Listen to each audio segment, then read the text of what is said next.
तो दोस्तों पिछले वीडियो के अंदर हमने श्रेणियां देखी।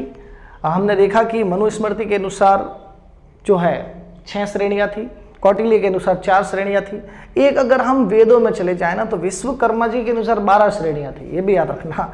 और उसके बाद हम देखते हैं शुक्र नीति के अनुसार 9 श्रेणियां थी। ठीक है दोस्तों, अब देखिए कौटिल्य और मनु ने किसको श्रेष्ठ बताया था? गिरि को।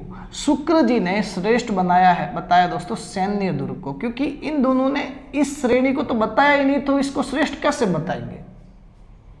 शुक्र जी ने बताया था कि सैन्य दुर्ग होता है, तो सैन्य दुर्ग को शुक्र जी ने श्रेष्ठ बताया। बात आ गई समझ में? तो ये प्रश्न आ सकता है कि शुक्र नीति के अनुसार सर्वश्रेष्ठ दुर्ग की श्रेणी होती है सैन्य दुर्ग। ठीक है, अब हम राजस्थान के दुर्गों के बारे में पढ़ते हैं। तो उससे पहले हमें भारत के दुर्गों के बारे में थोड़ा देखना है कि भारत में सबसे ज़्यादा दुर्ग कहाँ पे है। तो भारत में दोस्तों सबसे ज़्यादा दुर्ग, भारत में आपको सबसे ज़्यादा जो दुर्ग है वो महाराष्ट्र में मिलेंगे। कहाँ पे मिलेंगे दोस्तों? महाराष्ट्र में।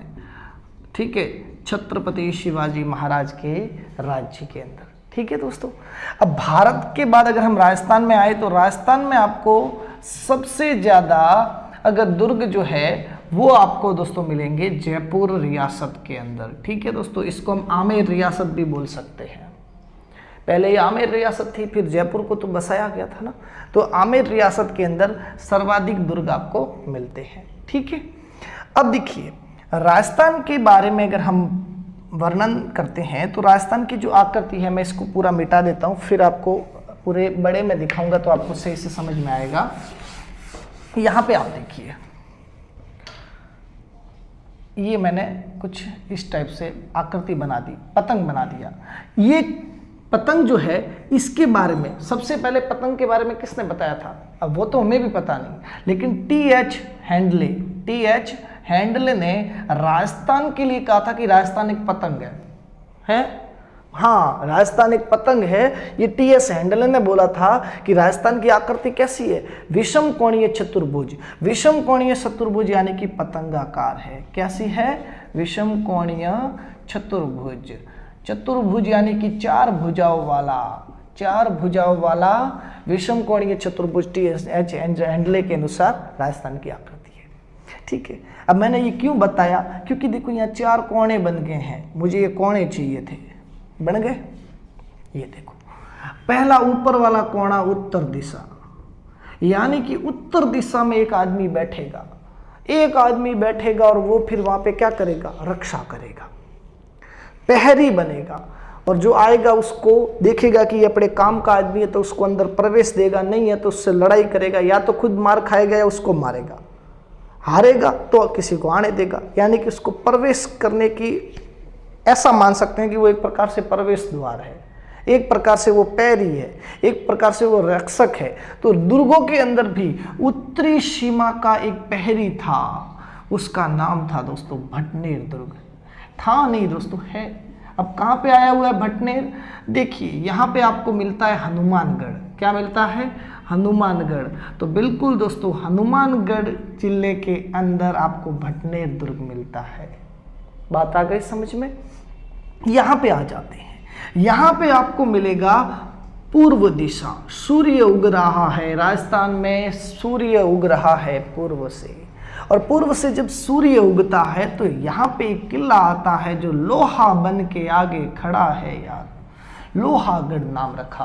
भरतपुर के अंदर है, ब्रज भाषा का धनी जिला है ये दोस्तों लोहागढ़, और ये है आपका पूर्वी दिशा का रक्षक या प्रहरी या फिर प्रवेश द्वार। ठीक है, यहाँ पे आइए, ये दक्षिण दिशा आ जाती है। गढ़ तो चित्तौड़गढ़, बाकी सब गढ़िया, यहाँ पे आ जाता है आपका चित्तौड़गढ़। दोस्तों कैसे भूल सकते हैं इसकी कुर्बानियों को? जरा याद करो कुर्बानी और आंख में भर लो पानी। भरने से कुछ नहीं होता, गर्व होना चाहिए, अभिमान होना चाहिए। ठीक है, चित्तौड़गढ़। ठीक है, यहाँ पे आ जाते हैं, एक ही तो बच गया। अब ये देखो यहाँ पाकिस्तान मिलता है, आपको मिलता है पाकिस्तान से राजस्थान की आज भी रक्षा करता है ये किला। नाम क्या है इसका?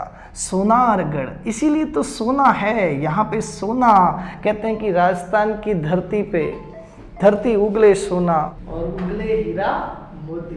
तो वही बात है, सोनारगढ़ कहाँ पे आया हुआ है दोस्तों? जैसलमेर के अंदर। कहाँ पे आया हुआ है? जैसलमेर में। तो ये है दोस्तों आपका पश्चिमी सीमा का पहेली। क्या है दोस्तों? पश्चिमी सीमा का पहेली। सेंटर में आ जाओ दोस्तों, यहाँ पे मिलेगा आपको अजमेर जिला। कौन सा मिलेगा? अजमेर जिला।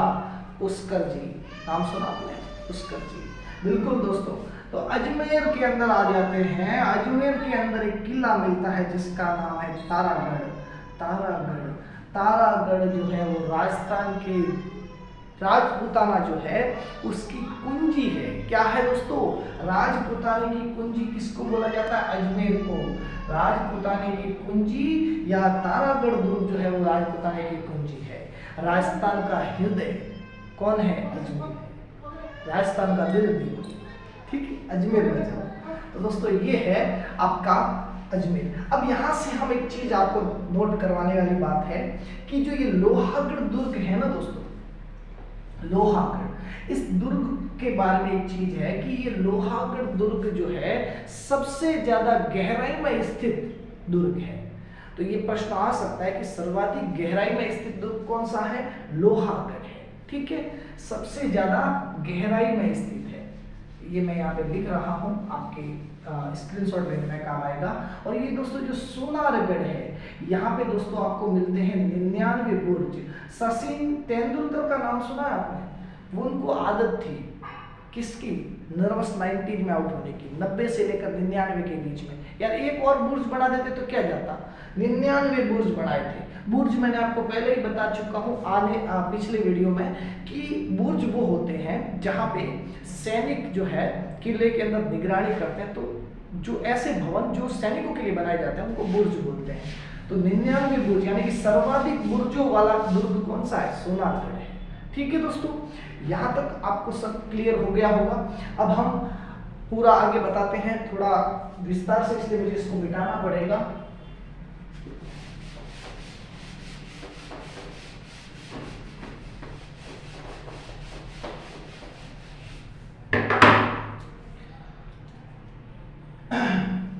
यहाँ पे देखिए राजस्थान का प्रथम मतलब प्राचीनतम जो दुर्ग है वो कौन सा है? तो वो दोस्तों है भटनेर। कहाँ पे आया हुआ है? हनुमानगढ़ में।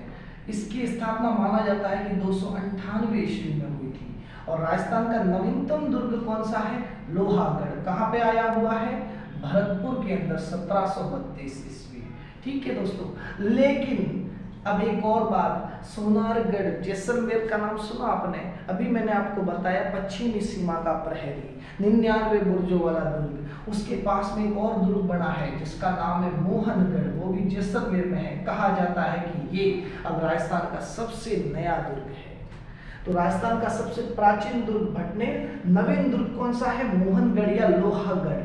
अगर ये ऑप्शन में हो तो इसको टिक करोगे, ये नहीं है तो फिर इसको टिक करोगे। ठीक है दोस्तों, यहाँ पे देखो संयोग की बात है कि भटनेर और लोहागढ़ एक दो मात्र ऐसे दुर्ग हैं जो मिट्टी से बने हैं। उसके अलावा भारत राजस्थान में जितने भी दुर्ग हैं वो मिट्टी से नहीं पत्थरों से बनाए गए हैं। तो मिट्टी से निर्मित केवल मात्र 2 ही दुर्ग हैं। ठीक है दोस्तों, कौन कौन से? भटनेर और लोहागढ़ भरतपुर। ठीक है दोस्तों, तो अब हम बात करते हैं आगे कि अंग्रेजों द्वारा राजस्थान में 2 दुर्ग बनाए गए थे। नाम था colonel James Tod. Colonel James Tod Rajasthan के इतिहास के जनक, बहुत बढ़िया आदमी थे। ठीक है, शिलालेख लेके जा रहे थे इंग्लैंड के अंदर। शिलालेख के वजन की वजह से समुद्र के अंदर जहाज में भार बढ़ गया, जहाज डूबने वाला था, तो शिलालेख को समुद्र में डाल दिया यार। तो ये तो सही नहीं किया ना उन्होंने। हालांकि उनका जो योगदान था वो अद्वितीय था। कर्नल जेम्स टॉड ने यहाँ पे एक दुर्ग बनाया था जिसका नाम था टॉडगढ़। क्या नाम था? टॉडगढ़। ठीक है, और ये दोस्तों बोरासवाड़ा। कहाँ पे दोस्तों? बोरासवाड़ा एक गांव है, वहां पे बनाया गया था। और बोरासवाड़ा ये अजमेर में पड़ता है आपके। ठीक है, और ये टॉडगढ़ दुर्ग कर्नल जेम्स टॉड ने बनाया था, अंग्रेजों द्वारा निर्मित दुर्ग। थोड़ा टूट चुका है लेकिन अभी भी बचा हुआ है। दूसरा एक और था भीमगढ़, वो भी अजमेर में बनाया था, हालांकि अब ये चूर चूर हो चुका है, मिट्टी में मिल चुका है, इसके कोई अवशेष आपको नहीं मिलते। तो ये वैसे प्रश्न में आता ही नहीं। दोस्तों एक और ध्यान दीजिए, राजस्थान के जितने भी दुर्ग हैं ज्यादातर किन्होंने बनाए हैं, व्यापारियों के द्वारा बनाए गए, राजा महाराजाओं के द्वारा बनाए गए हैं। मैंने पहले ही बोल दिया, लेकिन राजस्थान का एक दुर्ग ऐसा भी है जिसको व्यापारी ने बनाया था, नाम था दोस्तों भैंसरोडगढ़। क्या दोस्तों नाम है उसका? भैंसरोडगढ़। ठीक है, भैंसरोड में भैंस से याद रखना दोस्तों भैंसा शाह, भैंसा शाह। ठीक है, और एक और व्यापारी था जिसका नाम था रोड, यहाँ पे रोड है ना, उससे आप याद कर सकते हैं रोड़ा, रोड़ा व्यापारी। ठीक है दोस्तों, तो ये दो व्यापारी आपको याद रखने हैं। इन दो व्यापारियों ने एक दुर्ग बनाया था भैंसरोडगढ़, जो चित्तौड़गढ़ में आया हुआ है, चित्तौड़गढ़ से आप याद कर सकते हैं। उसके अलावा दोस्तों राजस्थान के अंदर एक 9 दुर्गों का समूह है जिसको हम बोलते हैं नवकोटि मारवाड़ धनी। आपने नाम तो कई बार सुना होगा। राजस्थान के अंदर जो मारवाड़ है, मारवाड़ के जो महाराजा हैं उनको नवकोटि मारवाड़ का धनी कहा जाता है। नवकोटि मारवाड़ का धनी, यानी कि नवकोटि मारवाड़ के शासक जो है वो जोधपुर के महाराजा को कहा जाता है। क्यों? क्योंकि जोधपुर के अंदर नवकोटि दुर्ग है। क्या है? नवकोटि दुर्ग, यानी कि 9 दुर्ग हैं। क्या है? 9 दुर्ग, और 9 दुर्गों को एक साथ नवकोटि कहा जाता है। ठीक है दोस्तों, उसके अलावा एक और शब्द आपको याद रखना है जिसका नाम है कागमुखी। क्या दोस्तों? कागमुखी, बिल्कुल कागमुखी आपको याद रखना है। मेहरानगढ़ दुर्ग जो है ये कागमुखी के लिए प्रसिद्ध है। क्यों? क्योंकि इस दुर्ग का जो आगे का जो रास्ता है वो कैसा है? संकरा है, और जैसे जैसे हम इसके अंदर जाते हैं ये फैलता जाता है। तो जो आगे से संकरा होता है दुर्ग और पीछे से आते पर फैलता जाता है उसको हम बोलते हैं कागमुखी। ठीक है, इसके अलावा आपने दोस्तों एक सीरियल देखी होगी, कौन सी? महाराणा प्रताप की। देखी थी महाराणा प्रताप की जो सीरियल देखी होगी, तो उसमें जब चित्तौड़ के किले के ऊपर अकबर आक्रमण करता है और वो वहां तक नहीं पहुंच पाता, तो कोई उसको सलाह देता है कि चित्तौड़गढ़ का जो किला यहाँ पे बना है तो इसके बराबर की आप क्या करो, एक रेत का टीला बना और इसके ऊपर तोप डाल दो, तो ये बिल्कुल दीवार को नुकसान पहुंचाएगा। तो जो ये टीला बनाया जाता है ना, इसी टीले को बोला जाता है पासी। क्या बोला जाता है दोस्तों? पासी। तो ये प्रश्न आ सकता है कई बार एग्जाम में, इसलिए आपको ध्यान रखना है। और यहीं से मैं आपको बता दूं, जैसे ये किला है, इस किले तक पहुंचने से पहले यहाँ पर एक छोटा किला और बनाया जाता है जिसको किले की जीव रेखा बोला जाता है। क्या बोला जाता है दोस्तों? जीव रेखा। ये लघु दुर्ग भी कहलाता है। यहाँ पे सैनिक ही होते हैं जो इस किले की रक्षा के लिए वहां पे बैठाए जाते हैं। तो दोस्तों ये था राजस्थान के किलों के बारे में शॉर्टकट, जो छोटी मोटी चीजें जो आपको याद करनी जरूरी होती है। अब एक लास्ट में मेरे दिमाग में ख्याल आ गया, आपको बताना भी जरूरी है। तारीख आ गई 21 जून 2013। क्या बात है, क्या बात है, अच्छी तारीख याद आ गई, 21 जून 2013। ये आपको याद हो जाएगी, बिल्कुल याद हो जानी चाहिए, क्योंकि इसी पर मनु ने दुर्गों को कितनी श्रेणियों में बांटा था? 6। और ऐसे ही राजस्थान के 6 दुर्ग जो हैं, यूनेस्को विश्व की एक ऐसी संस्था है जो बड़े जो स्थापत्य कला के अंदर अच्छे जो भवन होते हैं ना, उनकी सुरक्षा की जिम्मेदारी लेता है। ठीक है, उस संस्था का नाम है यूनेस्को। ठीक है, और यूनेस्को ने कहा कि अब इन 6 दुर्गों की सुरक्षा की जिम्मेदारी हमारी, यानी कि उनको यूनेस्को ने विश्व धरोहर बना दिया। अब वो 6 दुर्ग कौन कौन से आपको याद करना है, तो याद करो चीकू। चीकू खाया आपने? चीकू से आप याद कर सकते हैं चित्तौड़गढ़। क्या याद कर सकते हैं? चित्तौड़गढ़। कू से आप इन्हीं का मेवाड़ का दुर्ग है कुंभलगढ़, आप याद कर ही सकते हैं दोस्तों, कुंभलगढ़। यहाँ पे मैं लिख लेता हूँ गाजर। देखो दोस्तों, मैंने गाजर खाना नहीं छोड़ा हुआ, मैं तो खाता हूँ। गागरोन दुर्ग, बिल्कुल गागरोन दुर्ग जो झालावाड़ में आया हुआ है। झ से क्या याद करोगे? झ से आप सोनारगढ़ याद करोगे, क्योंकि सोनारगढ़ या जम नहीं रहा था, तो मैं आपको बता दूं जैसलमेर, जैसलमेर का सोनारगढ़। ठीक है दोस्तों, आपको ये याद रखना है। अब र से आप क्या याद कर सकते हो? र से दोस्तों आप याद कर सकते हो रणथंभौर। क्या याद कर सकते हो?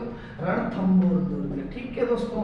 और एक आ जाता है लास्ट में आम। गर्मियों के अंदर आम आते हैं, आमेर। बिल्कुल आमेर। कभी गए हो जयपुर? जयपुर जाओ तो आमेर के दुर्ग को जरूर भ्रमण करना। तो दोस्तों ये 6 जो दुर्ग हैं ये यूनेस्को द्वारा क्या किए गए हैं? विश्व धरोहर में शामिल किए गए हैं। तो दोस्तों आशा करता हूँ आपको वीडियो पसंद आया होगा। अगले वीडियो में हम पढ़ेंगे चित्तौड़गढ़ दुर्ग के बारे में।